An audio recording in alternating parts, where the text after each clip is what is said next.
Hello, welcome to From God's Heart to Mine. I hope you're having a great day. Thanks for joining me. In Genesis 1 and verse 2, as God begins his creation, we are told that the earth was without form and void, and darkness was on the face of the deep. And the first half of that verse seems empty. It's about how the earth wasn't finished yet. Nothing was put onto the earth yet. It was dark.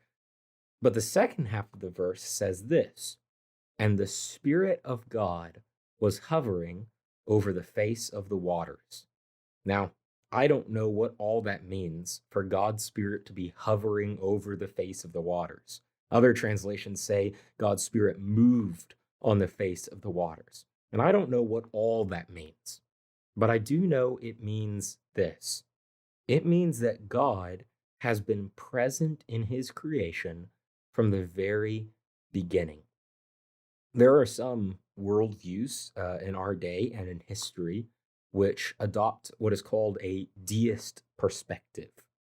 And deism supposes that whoever created the world, whatever God this was in their religious system, that God simply created the world and then left it. Like you might wind up a clock and then just let it tick. And yet the Bible teaches from the very beginning that when God created his world, he was then present in his world. He was involved in what was going on in his world. God has always been present in his creation. So when he told Joshua in Joshua chapter 1, I will be with you wherever you go, he is maintaining that same character and same promise that he has had from the very beginning. Now, God's presence in his creation also tells us that God cares about his creation. Our presence shows that we care. I was reading a book on leadership recently, and it was talking from a corporate or business perspective. And it talked about how a leader, he can miss a wedding, he can miss the birth of a child, but a leader, a good leader, this book said, should never miss a funeral, should never miss a funeral of one of his team members or one of their close relatives. And why is that? Because our presence shows that we care. That same idea is true for God.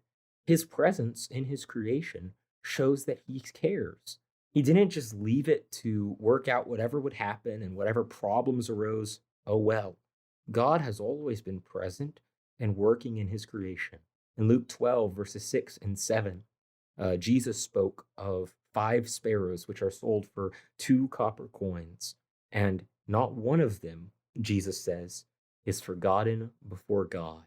And the God who does not forget the sparrow, but is present and watching and taking care of the smallest of his creatures, cares so much more about us. Jesus says we are more valuable than they are.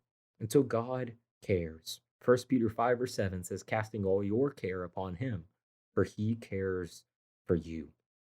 The other thing that I think this tells us in Genesis 1 verse 2 is that God beautifies his creation. God makes it beautiful. You see, when God first created, the earth was formless, it was void, it was empty, there was no vibrancy, there was no beauty. And yet we are then immediately told that God's Spirit was present in that creation. Why is that? You think about the person of God, and we know that God the Father and God the Son, also called the Word in John 1, were involved in creation. The Father designed creation and willed it. The Son, called the Word in John 1, executed it. He carried out the creative work. Yet God's Spirit was also involved in creation, according to Genesis 1, verse 2. What was his role? Job 26, verse 13, Job speaks to God and says, by your Spirit you adorned the heavens. Adorned, an adornment, a beauty.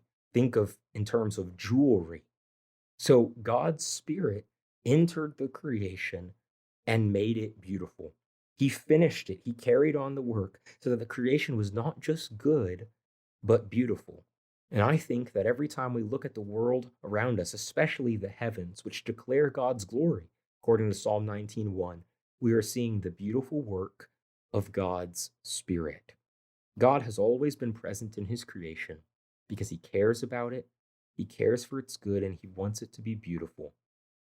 And if you let God be present in your life, you'll know that he cares for you, and your life might just become a bit more beautiful too.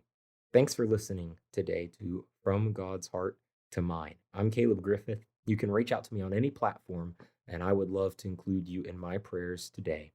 Open your heart today to pursue God's heart and try to show God's heart to others.